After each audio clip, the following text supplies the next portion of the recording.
What's up, everybody? Welcome back to the episode of Travis Makes Friends. Hope you've been enjoying this short series on who I am, what I believe. It was just kind of dawned on me recently doing the show that all I do is interview people, which is what I love doing and really what the show is all about. It's obviously called Travis Makes Friends for a reason.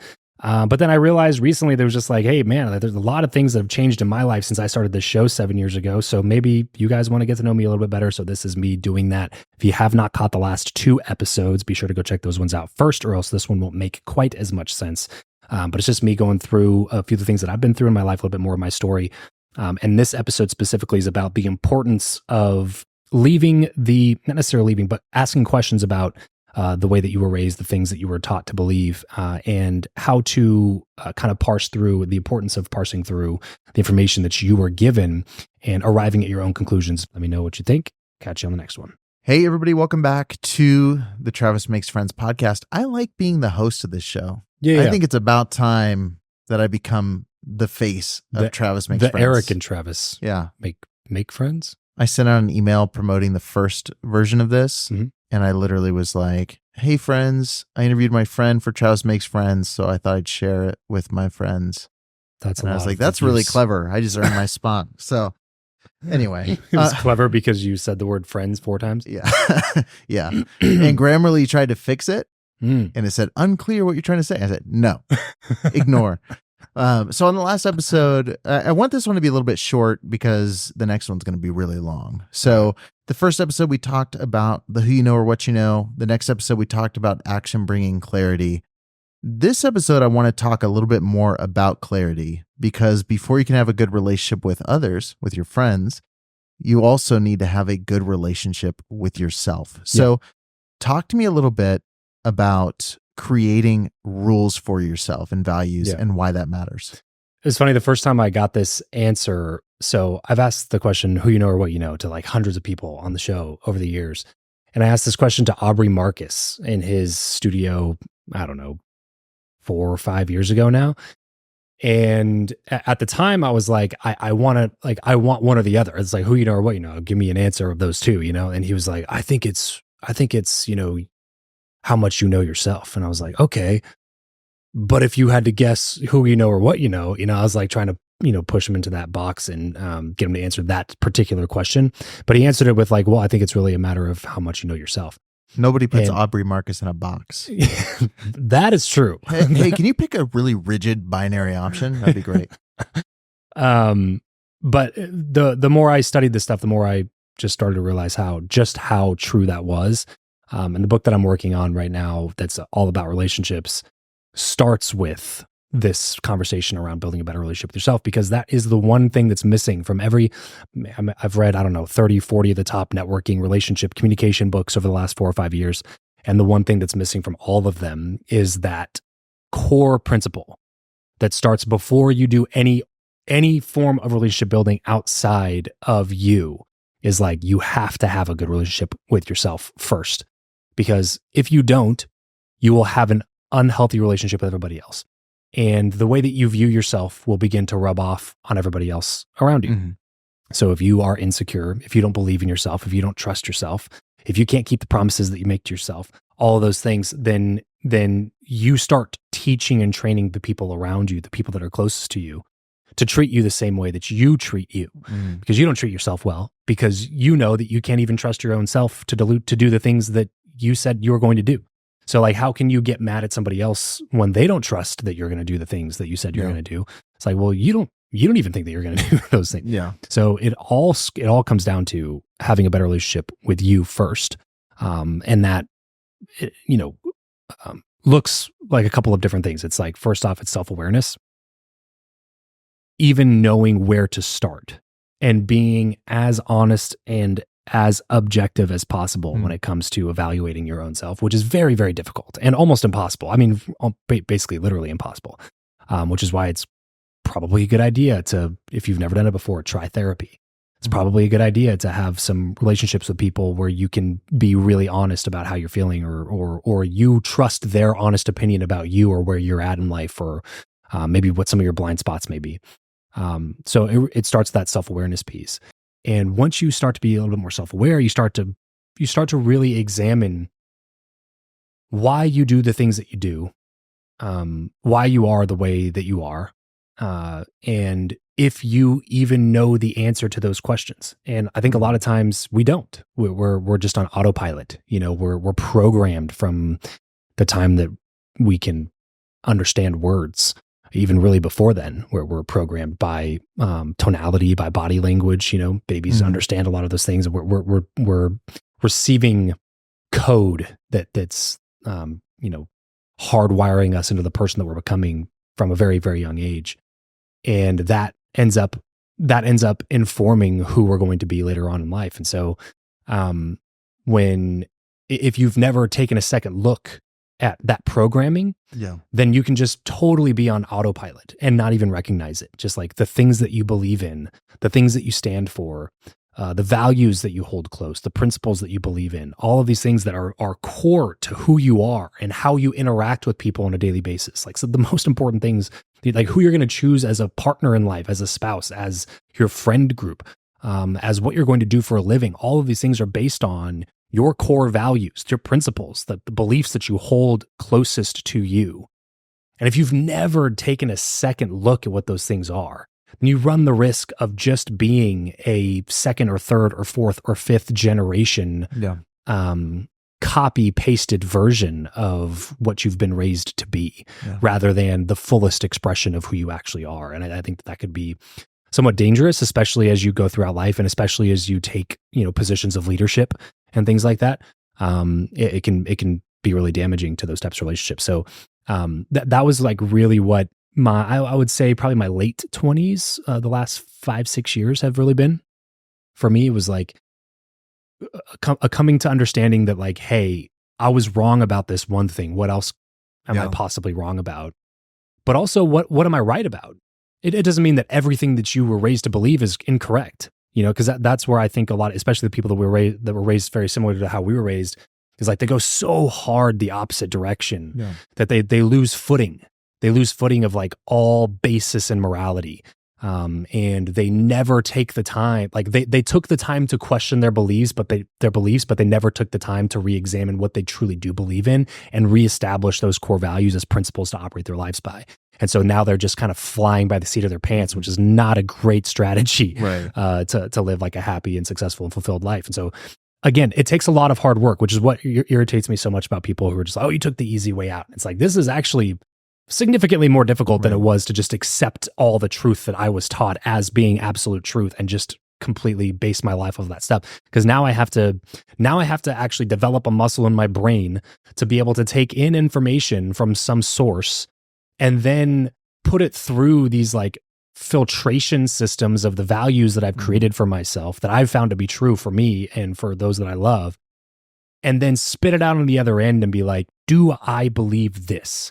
Is this something that I actually resonate with? Or is this something that was just, kind of thrust on me by a political party or a religious ideology that I don't fully, embrace at this point? Yeah. And so I think that if you never take the time to do that, then you can just be kind of skating through life in this weird autopilot version that's just, it's never you. It's just an amalgamation of all of the thoughts and opinions of those who have had an input in your life up to this point. And to me, that was just like, I don't know. It's not how I wanted to be, but I also felt that it was kind of dangerous if that's how you're going to go lead other people without even knowing why you are the way that you are. Yeah. Yeah. I think it was probably 10 years ago now. I was talking to someone that specialized in adverse childhood experiences, but one of the things he talked about was how people label their kids as something. So, they'll say, oh, they're just a bad kid, or, oh, they're lazy, or this. Yeah. And then those parents will act surprised that those people live into that identity. Yeah. And he's basically like, don't give them an identity, like set a standard of like, hey, we don't do that. Or, hey, this isn't how you act, or this isn't the way that you feel. Like you're taking away that label of saying you are this. And I think even in a less negative connotation, I think as kids we're labeled with something, whether indirectly or directly, you're going to be this, you're going to do this, you're going to grow up to be this. And then I think as an adult, you have to take accountability and say, hey, this is me. This is who I'm going to be. They said I'm this. I can either live into that identity and be the emotionally detached dad like my dad was, or whatever the thing is. Mm-hmm. Or you can just say, hey, I'm going to do this. I'm going to set these standards. You talk about all the time the quote, you're born looking like your parents, you die looking like your choices. Yeah. And you've talked a lot about trying to figure out where that shift happens. I think as I was listening to you talk, it sounds like that shift happens when you become aware that exists. Yeah. That's certainly when it happened for me. The broader question, I would say mid-20s. Okay. Like, yeah, mid-20s when I really, because at first it was like when you're questioning just like the fundamentalist principles of this far right biblical doctrine that's extremely dogmatic and doesn't allow for any sort of nuance, it's like it's easy to start picking that apart. When it moves over into like the entire religious ideological system that you were raised in, it's like, well, now we have a lot of issues, because now I'm going from like agreeing with a lot of people on a lot of things to disagreeing with the very same people on a lot of those things. And they're not small things. They're really big things. You know what I mean? That can alter the course of the relationships that you hold and the things that you hold dear, the way that you live your life, like every single thing like that. So, I think it was for me right around that time where I was coming to the conclusions that I still hold to now, but I didn't have the ability to articulate them very well, and frankly, I felt like, I don't know, embarrassed is the right word, maybe more like ashamed that I had come to those conclusions, because I would have made fun of me. You know what I'm saying? Like 17, 18-year-old Travis would have made fun of 26-year-old Travis's beliefs. And so I felt, I guess embarrassed or ashamed to like say the things that I was thinking out loud, because they just sounded crazy.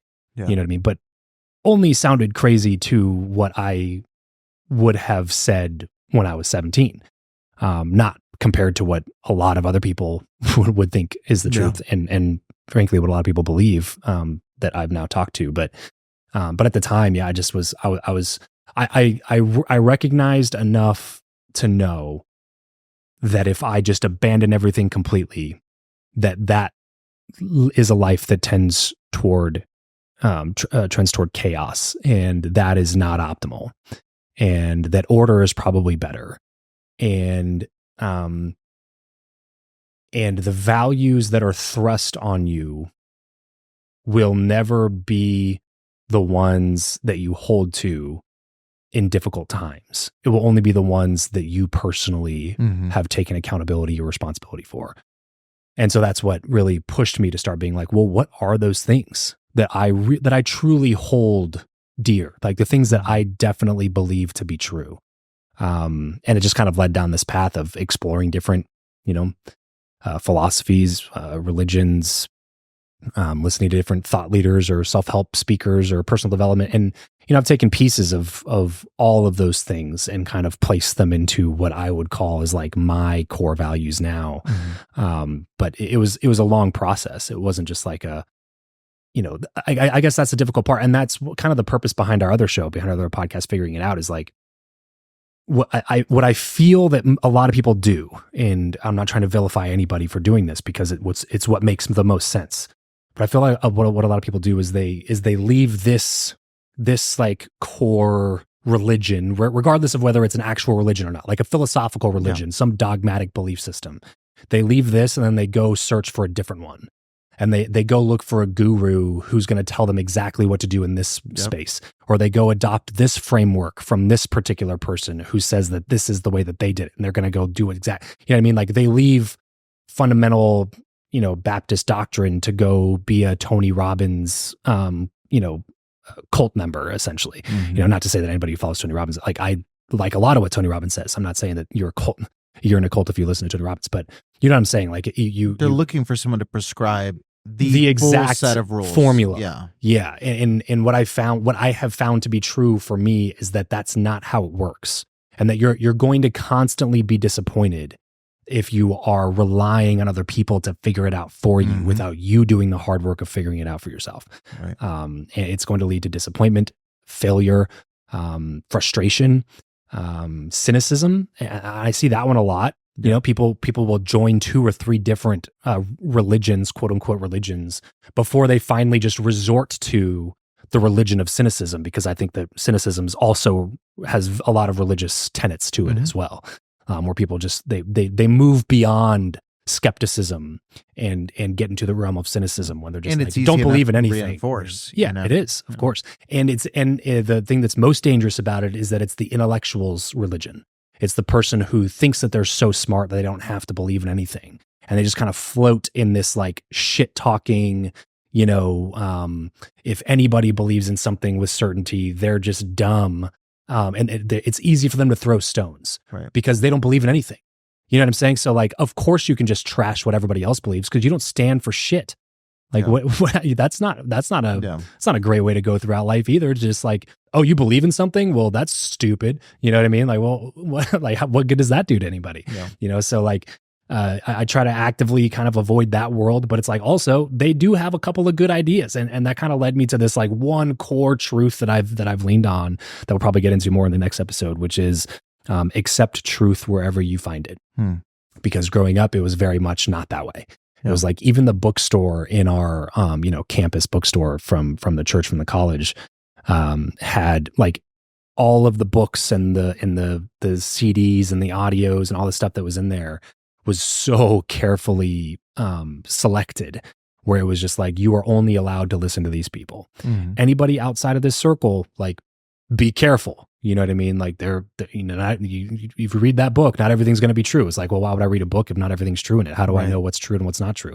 But they never taught you how to actually figure that out. Yeah. They just said, don't read that person because like 80% of what they say is true, but 20% isn't. And that 20% is really bad. So probably shouldn't read anything from that person. It's like, well, that's not how truth works. You know what I mean? Like good ideas only come from interaction with bad ideas. And the only way to tell the difference is when they interact with each other. You know what I mean? Like incorrect ideas and correct ideas, same thing.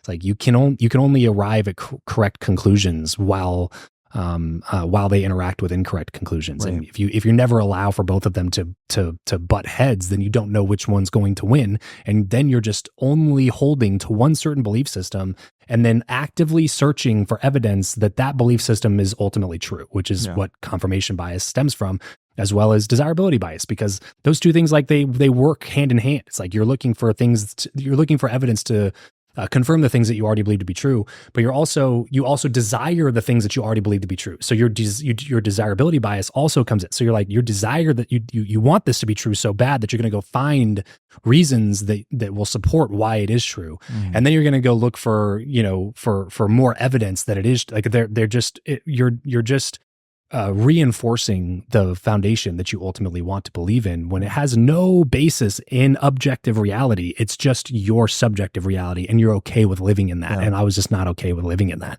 Yeah. Just like I have to take a step back.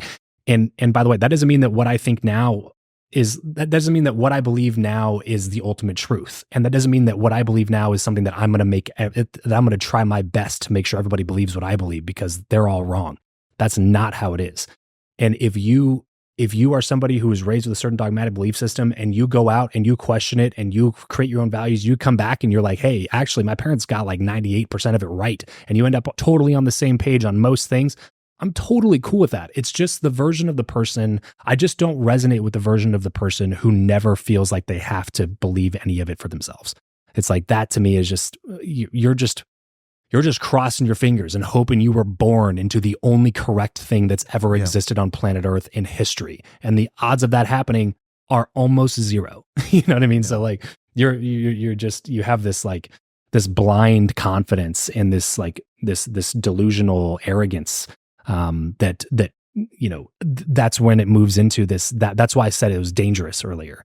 Because if you have this delusional arrogance that you're so right about everything all the time, then you can venture into danger very, very quickly, especially if you're in a position of leadership, which a lot of people find themselves to be in. Yeah, well, that's why I like the accepting truth wherever you find it, and it's the difference between taking action, because action bringing clarity, versus reaction, which is, I didn't like this one thing in this, or maybe this 100 things in this environment. Yeah. So now whatever they say, I'll do the opposite. Yes. And just really quickly before we close out the episode and carry on in the next conversation, what is something that you found yourself reacting to negatively just by instinct, just, oh, I'm pushing back on everything, that now you go, there was something there that was valuable that, I felt like I had to be like, I rebel against that, but it actually wasn't that far off.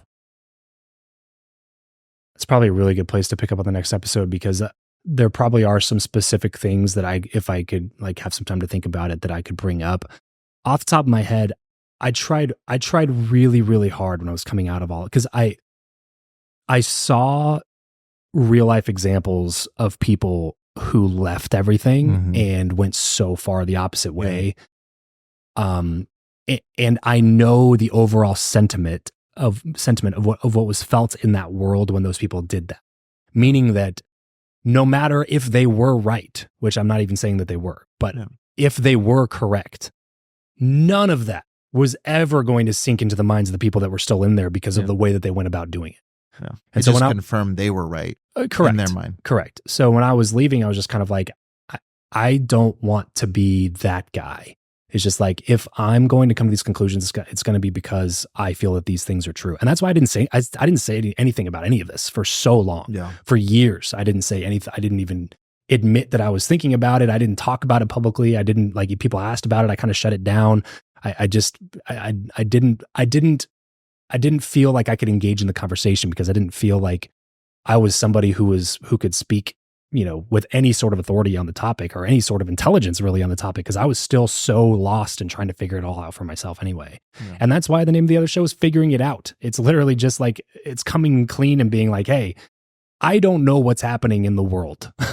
I think that there are some things that I've done along the way that have helped me process information better and arrive at conclusions a little bit better and maybe more accurately. But like, at the end of the day, I don't know. I'm just trying to figure it out as well. It's just, let's try to figure it out together. We're not coming at it from this like, well, we've arrived now. We've come to this conclusion and we're trying to help you up and get you to arrive at the same conclusion. It's like, no, we're just trying to provide a place where people can be honest and just be like, hey, I got a question. What about this? And it's like, oh, good question. I don't know the answer, but like, let's talk about it. You know what I mean? Because that's a healthy way to process those thoughts and feelings. So yeah, I would say if you're looking for a specific thing, I'm sure there are some things that I'm overlooking, or that are some blind spots of mine that when I was coming out of it, I was actively rebelling against, because I kind of am that type of a person by nature. Like I tend to, buck authority, especially when I think that they're wrong.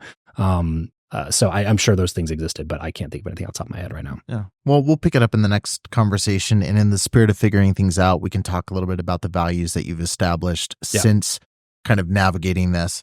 But yeah, until then, I'll see you there. Let's do it.